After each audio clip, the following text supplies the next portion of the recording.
காலை வணக்கம். நான் ஸ்ரீவர்மா மருத்துவமனையிலிருந்து மருத்துவர் ஜெயரூபா. இந்த நாள் இனிய நாளாக அமைய என்னுடைய மனமார்ந்த வாழ்த்துக்களும் பிரார்த்தனைகளும். ஒற்றை தலைவலி அதை சரி செய்யக்கூடிய ஒரு டீ பற்றி தான் நம்ம இன்றைக்கி பார்க்க இருக்கோம். இந்த ஒற்றை தலைவலி அப்படிங்கிறது மக்கள் தொகையில் கிட்டத்தட்ட 15% நபர்களை பாதிக்கக்கூடியது. அதுலேயும் பெண்களை தான் அதிகமாக பாதிக்கக்கூடிய ஒரு பிரச்சனையாக இருக்குது. அதுவும் 30 வயதுக்கு மேலே 45 வயதுக்குள்ளே இருக்கக்கூடிய பெண்களை அதிகமாக பாதிக்கக்கூடியது இந்த ஒற்றை தலைவலி. இந்த ஒற்றை தலைவலி பரம்பரையாக வர்றதுண்டு. இது ஒரு ஹைப்பர் சென்சிட்டிவ் நர்வ் டிஸார்டர் அப்படின்னு நம்ம சொல்லுவோம். சாதாரண நபர்களை விட இவங்களுக்கு அந்த நரம்பு தூண்டுதல் அதிகமாக இருக்கும். ஏன்னா சாதாரண நபர்களுக்கு ஒரு ஸ்மெல்லு ஸ்ட்ராங்கான ஸ்மெல்லு இருக்குது, ஒரு சென்ட்டோட ஸ்மெல்லு வருது அப்படின்னா இவங்களுக்கு அது அதிகப்படியான ஒரு தூண்டுதலை கொடுத்து தலைவலியை தூண்டலாம். ஸோ இது ஒரு ஹைப்பர் சென்சிட்டிவ் நர்வ் டிஸார்டர் அப்படின்னு சொல்லுவாங்க. ஒரு சிலருக்கு இந்த தலைவலி ரொம்பவே தீவிரமாக இருக்கும். அதாவது வாரம் ஒரு முறை இந்த தலைவலி வந்துடும். இந்த தலைவலி அவங்களால எந்த வேலைகளுமே செய்ய முடியாது. இந்த தலைவலி எப்படி ஸ்டார்ட் ஆகும் அப்படின்னு பார்த்தீங்கன்னா, மைல்டாக ஒரு பக்கமாக ஸ்டார்ட் ஆகும். ஸோ அந்த மாதிரி ஸ்டார்ட் ஆகும் பொழுதே நமக்கு ஒரு மைண்டு ஒரு டிஸ்ஓரியன்டாக இருக்கும். ஸோ சின்ன சின்ன விஷயங்களுக்கெல்லாம் ரொம்ப அதிகமாக இரிட்டேட் ஆகிறது.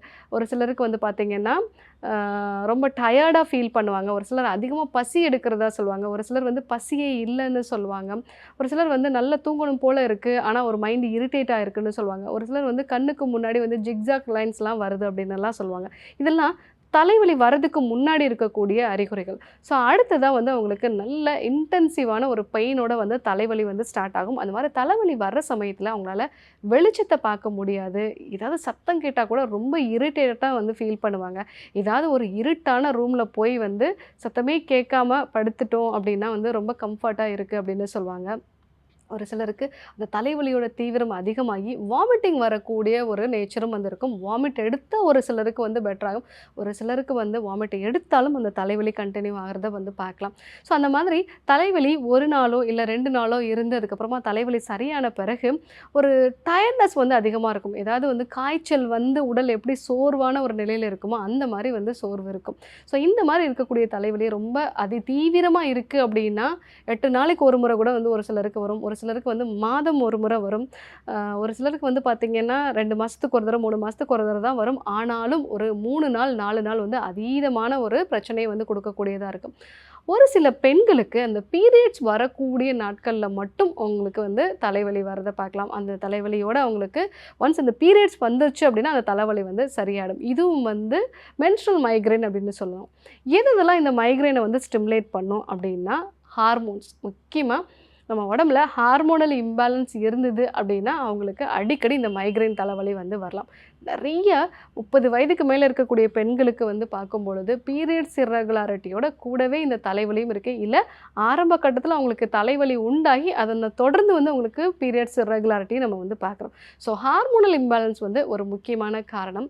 அது மட்டும் இல்லாமல் ஒரு சிலருக்கு ரொம்ப அதிகமாக ஸ்ட்ரெஸ் ஆகக்கூடிய நேச்சர், மற்றவங்கள விட அதிகமாக ஸ்ட்ரெஸ் ஆகக்கூடிய நேச்சர், சின்ன சின்ன விஷயத்துக்கெலாம் அதிகமாக அவங்க கோபப்படக்கூடியதோ இல்லை வருத்தப்படக்கூடிய ஒரு நேச்சரும், இதனால் தூக்கம் தடைப்படுறது, இதுவும் ஒரு முக்கியமான காரணமாக இருக்குது.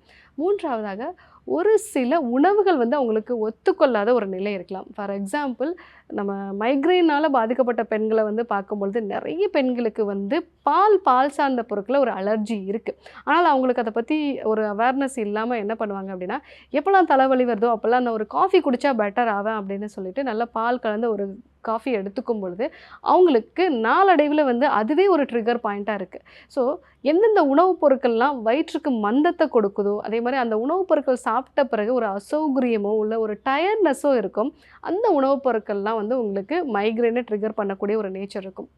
ஒரு சிலர் ஏதாவது ஒரு ட்ராவல் பண்ணினேன்னா எனக்கு தலைவலி ஸ்டார்ட் ஆயிரும் டாக்டர், இல்லை கொஞ்ச நேரம் வெயிலில் நின்று நான் துணி காய போட்டேன்னா, இல்லை வெயிலில் நான் ஒரு மார்க்கெட்டுக்கு போயிட்டு வந்தேன்னா எனக்கு தலைவலி அதிகமாகிடும் அப்படின்னு சொல்லுவாங்க. இது எல்லாமே நம்ம சுற்றி இருக்கக்கூடிய அந்த வெப்பநிலை, இந்த வெப்பநிலை மாற்றத்தை நம்மளால் ஏற்றுக்கொள்ள முடியாத ஒரு நிலை. இதனால் தலைவலி உருவாகலாம். அதாவது நம்மளுடைய நரம்புகளை கொஞ்சம் ஒரு தூண்டுதல் தரக்கூடிய விஷயங்கள். மற்றவங்களுக்கு அது நார்மலா இருக்கும். நமக்கு வந்து அந்த ஒரு ஸ்மெல்லோ, இல்ல வந்து ஒரு ஹீட் வந்து அதிகமா இருக்கிறது, அதே மாரி வந்து தூக்கம் வந்து கொஞ்சம் தடைப்படுறது, இது எல்லாமே வந்து இந்த மைக்ரேனை வந்து ட்ரிகர் பண்ணலாம். ஸோ இந்த மாரி சூழ்நிலையில வந்து நம்ம குடல்ல இருந்து சுரக்கக்கூடிய சில வகையான இந்த நியூரோ டிரான்ஸ்மிட்டர் வந்து இந்த வலிகளை குறைக்கக்கூடிய தன்மை இருக்கும். அதில் முக்கியமாக நம்ம குடல்ல இருந்து சுரக்கக்கூடிய செரட்டோனின் அப்படிங்கிறது வந்து நமக்கு வலிகள் வந்து அதிகமாக உருவானாலும் அதை வந்து நம்மளால் பேலன்ஸ்டாக கொண்டு போகிறதுக்கு, அதாவது பெயினை வந்து நம்ம பேலன்ஸ்டாக கொண்டு போகிறதுக்கான ஒரு நிலையை வந்து உருவாக்கும். ஸோ அந்த மாதிரியான ஒரு டீ வந்து எடுத்துக்கும் பொழுது உங்களுக்கு அந்த மைக்ரைன்லேருந்து நாளடைவில் கொஞ்சம் கொஞ்சமாக நீங்கள் வந்து மாறுதல்களை வந்து பார்க்கலாம். ஸோ அதுக்கு வந்து நம்ம சொல்லக்கூடிய இந்த டீ வந்து பயன்படுத்துங்க. இந்த டீயில் வந்து ஜீரகம், சோம்பு, தனியா, அது கூட வந்து எலுமிச்சை சாறு சேர்ந்து இந்த டீ வந்து நம்ம தயாரிக்கலாம். ஸோ இந்த டீ எப்படி தயாரிக்கிறதுன்னு நம்ம இப்போ பார்க்கலாம். காலையில் எழுந்த உடனே உடல் சோர்வு இருக்கிறது, தலைவலி உண்டாகிறது, இரவில் சரியான தூக்கம் இல்லாதது, இது எல்லாத்தையும் சரி செய்யக்கூடிய டீ எப்படி செய்யறதா நம்ம பார்க்க இருக்கோம். இதுக்கு தேவையான பொருட்கள் என்னங்கிறத பார்த்துலாம். கொத்தமல்லி விதைகள் வந்து வச்சுருக்கோம், 1/2 டீஸ்பூன் அளவுக்கு ஜீரகம், 1/2 டீஸ்பூன் அளவுக்கு சோம்பு, ஒரு சின்ன துண்டு அளவுக்கு இஞ்சி, ஒரு 1/2 எலுமிச்சை. ஸோ இப்போ இந்த டீ தயாரிக்கிறது எப்படின்னு நம்ம பார்க்கலாம். ஒரு 150 ml தண்ணீர் வந்து நம்ம சேர்த்துக்கலாம். 1 டீஸ்பூன் அளவுக்கு கொத்தமல்லி விதைகள், 1/2 டீஸ்பூன் அளவுக்கு ஜீரகம், 1/2 டீஸ்பூன் அளவுக்கு சோம்பு, ஒரு சின்ன துண்டு அளவுக்கு இஞ்சி, இதை வந்து நம்ம இடித்து சேர்த்துக்கலாம்.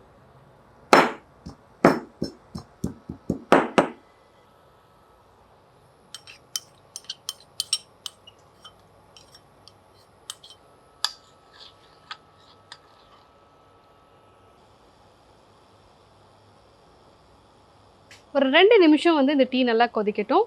இந்த டீ இப்போ ரெடி ஆகிடுச்சு. அடுப்பை ஆஃப் பண்ணிவிட்டு ஒரு 1/2 எலுமிச்சையை வந்து இதில் பிழிஞ்சு விட்டுக்கலாம். வடிகட்டி நம்ம எடுத்துக்கலாம்.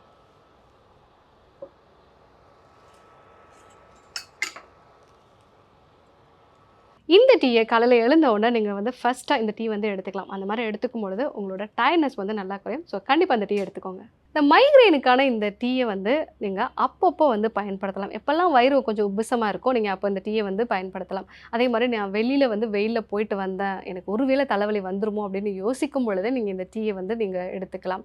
நீங்கள் என்னென்னலாம் உங்களுக்கு ட்ரிகர் பண்ணுதோ அந்த விஷயங்கள் எல்லாத்துலேயுமே வந்து அந்த மாதிரியான ஒரு சுச்சுவேஷன்ஸில் கண்டிப்பாக இந்த டீயை வந்து முன்னாடியே வந்து நீங்கள் எடுத்துக்கலாம். ஒரு பீரியட்ஸ் வரப்போகுது, எனக்கு எப்போவுமே பீரியட்ஸ் வரதுக்கு முன்னாடி தலைவலி வரும்னா இந்த டீயை வந்து நீங்கள் அந்த டைமில் வந்து பயன்படுத்தலாம். ஸோ இந்த டீ வந்து எப்படி நமக்கு மைக்ரேனில் வந்து ஒரு பெட்டர்மெண்ட் கொடுக்குதுன்னா நம்மளுடைய செரிமான சக்தியை வந்து இம்ப்ரூவ் பண்ணுது. செரிமான சக்தியை இம்ப்ரூவ் பண்ணும் பொழுது நமக்கு வயிற்றில் சுரக்கக்கூடிய அந்த செரட்டோனினோட அளவு அதிகரிக்கிறதுனால நமக்கு பெயினை வந்து சென்சிட்டைஸ் பண்ணக்கூடிய தன்மை வந்து குறையும். நரம்புகளை அதிகமாக தூண்டுதல் படாமல் நமக்கு வந்து அது ஒரு பெட்டர்மெண்ட்டை கொடுக்கும்.